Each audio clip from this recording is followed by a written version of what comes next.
Jangan lupa subscribe di YouTube channel Metro TV News dan juga nyalakan notifikasinya. Pemirsa, Nia Ramadhani dan Ardi Bakri menambah daftar panjang figur publik yang terjerat narkoba dan dipidana rehabilitasi. Terlepas dari alasan penyalahgunaan narkoba, jaksa maupun terdakwa memiliki dalih masing-masing terkait kasus ini. Lalu sudah tepatkah penanganan ataupun penegakan hukum pada tokoh masyarakat diberlakukan? Selengkapnya akan kita bahas bersama dengan pakar hukum pidana Asep Iwan Iriawan. Selamat siang, Kang Asep. Selamat siang, Kang Asep. Siang, Mbak Naila, selamat siang, Abdi. Kang Asep, Majelis Hakim baru saja memutuskan vonis 1 tahun penjara terhadap pasangan Ardi Bakri dan juga Nia Ramadhani. Bagaimana Kang Asep menilai vonis yang diberikan oleh Majelis Hakim ini? Putusannya sudah tepat. Jadi selama ini di publik suka ada salah.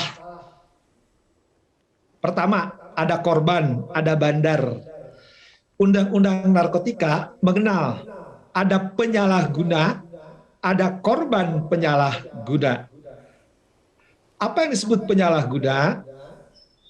Karena tanpa hak melawan hukum, menguasai. Jadi ketika yang bersangkutan menguasai itu tanpa hak dan melawan hukum, jangan disebut korban. Karena korban itu ditipu, diperdaya, dipaksa, diancam.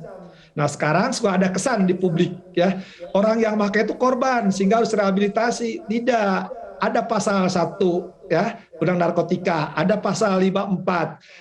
Kebetulan didakwa pasal 27.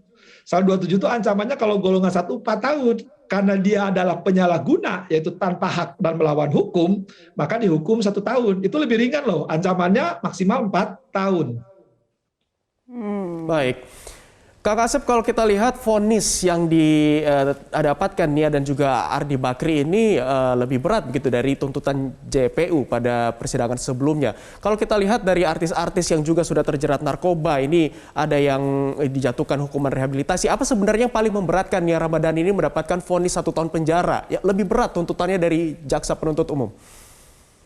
Perlu dipahami, hakim boleh menjatuhkan lebih berat, lebih ringan, sama. Yang penting hakim tidak boleh lebih dari 4 tahun. Karena 127 ayat 1. Kedua, hukuman yang dijatuhkan tidak harus rehabilitasi. Rehabilitasi itu pasal 54 bagi korban penyalahguna tadi. Jadi dia pakai itu karena dipaksa, diperdaya, ya, diancam. Tapi kalau dia tanpa hak sadar diri pakai, itulah kecanduan, pecandu narkotika namanya. Ketika pecandu narkotika kan banyak kasus-kasus artis sebelumnya atau public figure sebelumnya hukumannya lebih berat loh dari 1 tahun. Ya, jadi ketika ada sekarang yang dihukum 1 tahun itu termasuk ringan loh. Jadi jangan selalu berharap rehabilitasi. Rehabilitasi itu jelas pasal 4 untuk korban, bukan penyalahguna. Jadi ketika hakim menjatuhkan lebih dari tuntutan, ya boleh saja. Baik, jadi kalau tadi kata Kang Asep seharusnya memang untuk penyalahgunaan narkoba bisa lebih berat lagi hukumannya daripada 1 tahun. Nah, berarti kalau untuk kasusnya Nia Ramadhani dan Ardi Bakri ini, apakah hakim menggunakan keringanan hukuman untuk mereka berdua? Ya, hakim dalam menjatuhkan putusan harus mempertimbangkan hal yang meringankan dan memberatkan. Dia yang meringankan standar itu ya, dia menyesali mengakui perbuatannya. Itu hal yang meringankan. Makanya dari ancaman 4 tahun turun menjadi 1 tahun hakim menjatuhkan. Yang memberatkan disebutkan ya, tidak mendukung program pemerintah yang harusnya sebagai public figure memberi contoh suri teladan ya. Baik, Kang Asep, dalam sidang sebelumnya Nia dan juga Ardi memiliki dalihnya masing-masing. Dalam sidang pledoi Nia mengatakan bahwa akan mengurus anak-anaknya, Ardi Bakri juga akan mengurus perusahaan dan juga sebagai kepala keluarga. Apakah ini juga bisa menjadi pertimbangan untuk meringankan hukuman? Semua juga kalau yang punya keluarga pakai ngurus anak istrinya atau suaminya. Ketika yang bersangkutan tanpa hak melawan hukum pakai harus berpikir kalau suatu saat kena siapapun ya pelaku tindak pidana, jangan berpikir setelah sidang, saya punya kewajiban. Baik. Kang Asep, tapi kalau Kang Asep lagi melihat secara umum, apakah payung hukum untuk pengguna narkoba ini memang sudah cukup maksimal atau diperlakukan perubahan agar memberikan efek jera? Nah, Kang Asep melihatnya bagaimana? Mengingat kasus narkoba yang menjerat public figure ini telah berulang kali terjadi. Ya, saya pikir dengan perundang-undangan yang sekarang udah cukup, Undang-Undang 35 ini ya, untuk apa, baik korban, baik penyalahguna, baik bandar, ekspor, impor narkotika itu ancamannya berat, dari hukuman ringan rehabilitasi ya sampai hukuman mati. Yang jadi persoalan sekarang tuh bukan di tataran regulasi undang-undangnya, implementasi bagaimana undang-undang ini tidak disalahgunakan. Yang ngakunya pecandu, bandar, ngakunya korban, padahal dia bandar, padahal jualan, dia pemakai gitu kan. Jangan selalu berkelit di LP banyak sehingga perlu direhabilitasi. Satu. Kedua, ya perlu kesadaran dari tokoh-tokoh yang selama ini jadi panutan, wah dia tuh segar, dia tuh kaya, dia tuh bahagia, dia tuh cerah, ternyata pakai.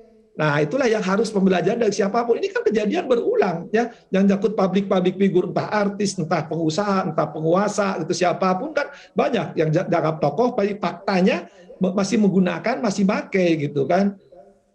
Baik.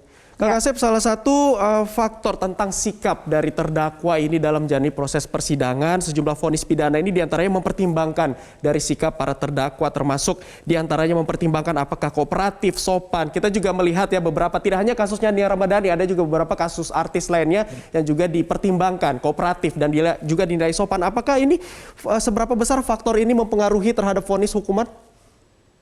Ya, ketika hakim mempertimbangkan putusan tadi kan, ancamannya berat 4 tahun, dia mempertimbangkan keringanannya. Mengapa dia kasih diskon mengurangi ancaman 4 tahun dia turun 1 tahun? Tadi yang kita sering bicarakan, kata menyesali, ya tidak lagi janji tidak akan mengulangi, bersikap sopan itu, maka bagi hakim itulah diskon-diskon yang meringankan. Coba kalau nggak ada itu, kalau itu meringankan tidak dipertimbangkan, hakim bisa jatuhkan maksimal.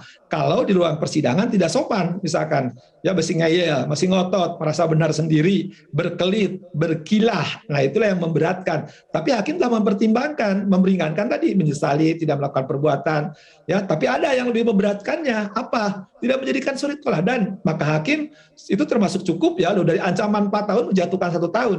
Boleh Anda silahkan cari data. Beberapa artis yang tanda akan kasusnya hampir mirip, itu hukumannya ada yang lebih dari 1 tahun loh. Baik, dan yang faktor yang memberatkan termasuk juga karena Indonesia saat ini sedang gencar-gencarnya untuk memberantas narkoba di tanah air.